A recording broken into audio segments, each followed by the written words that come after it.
Et effectivement, cette rencontre, et là encore c'est une question de méthodologie, m'a permis de me dire, effectivement, alors que les cultural studies et les théories postcoloniales, de façon extrêmement intéressante, se sont beaucoup dynamisées dans le champ littéraire, par exemple, c'est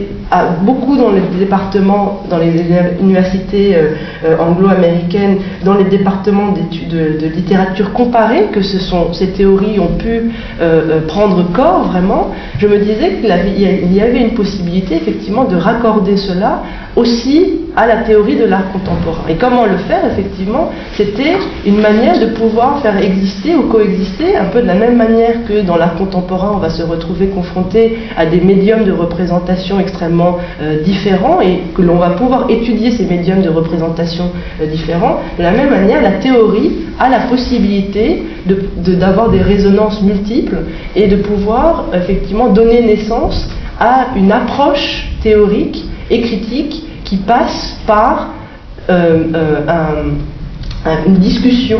presque globale sur qu'est-ce que peut être effectivement la théorie critique littéraire, cinématographique, artistique au sens des arts plastiques, mais aussi philosophique, psychanalytique et effectivement aussi sociologique. Et d'un coup, finalement, il y avait la possibilité que tous ces champs pouvaient avoir une possibilité, donc comme je le dis, de rencontre, et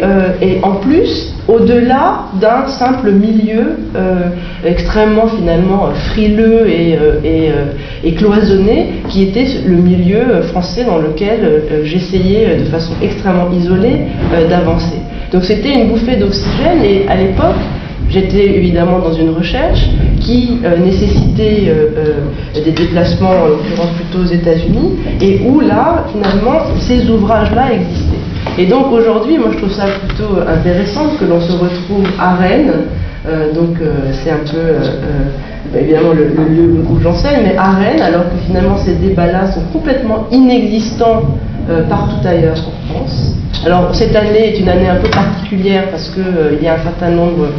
d'événements qui vont toucher à une actualité où ces choses-là vont pouvoir exister, mais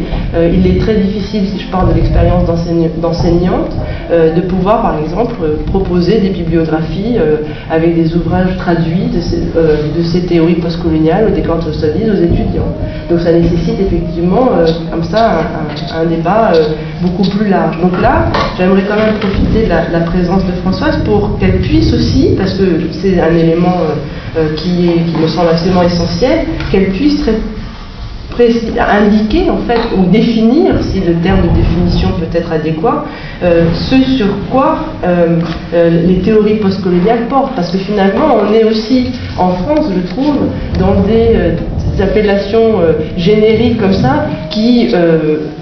sont totalement incompréhensibles. Parce que théorie postcoloniale, ça veut tout dire, ça ne veut rien dire pour le vocabulaire tel qu'il est utilisé en France. Et très souvent, ou quand on studies, par exemple, le fait qu'on garde le terme en anglais, c'est que nécessairement on a une barrière où c'est un domaine clos qui évite, ou qui reste une catégorie. Et justement, en fait, c'est exactement le contraire. C'est que les théories postcoloniales ou les cultural studies vont au-delà des catégories, et c'est aussi pour cela qu'elles sont largement critiquées. Par exemple, dans le cadre ne serait-ce que d'un certain champ intellectuel français. Et donc là, c'est un élément, donc c'est pour ça que j'aimerais beaucoup laisser la parole à Françoise pour qu'elle puisse présenter ces théories postcoloniales et que l'on puisse peut-être après revenir, parce que c'est intéressant aussi que finalement cette rencontre puisse se faire ici, mais aussi d'un point de vue, parce que Françoise, elle travaille beaucoup avec des artistes. Elle est dans le département à Londres où elle enseigne. Elle est dans le département avec Isaac Julien, qui est un cinéaste et aussi artiste contemporain. Donc il y a comme ça des résonances qui sont déjà déterminées à Londres, qui n'est vraiment pas loin d'ici, mais qui reste relativement absolument nouvelle dans notre champ ici en France. Donc c'est pour ça que les rencontres,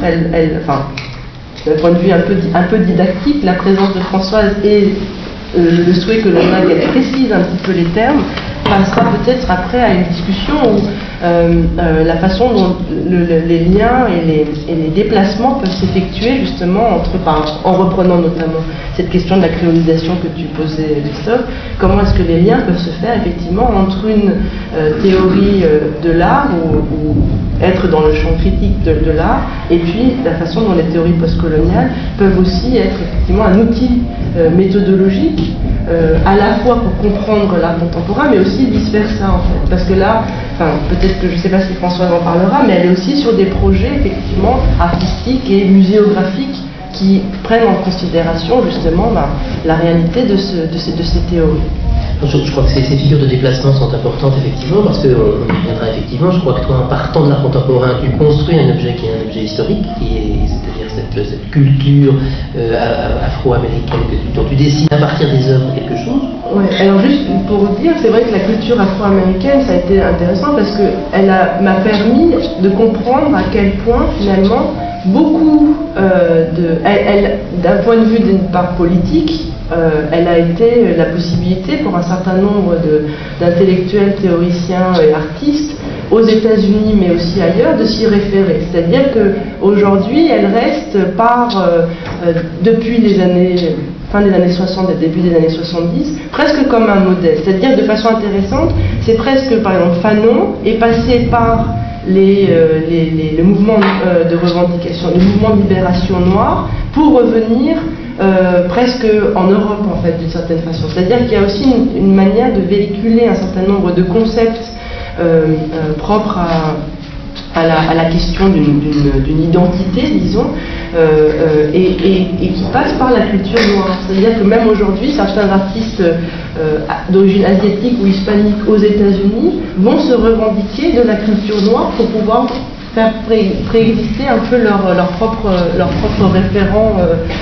identitaire en fait. Donc c'est aussi un peu comme quelque chose qui centralise un certain nombre d'éléments, mais après c'est évidemment possible de le discuter.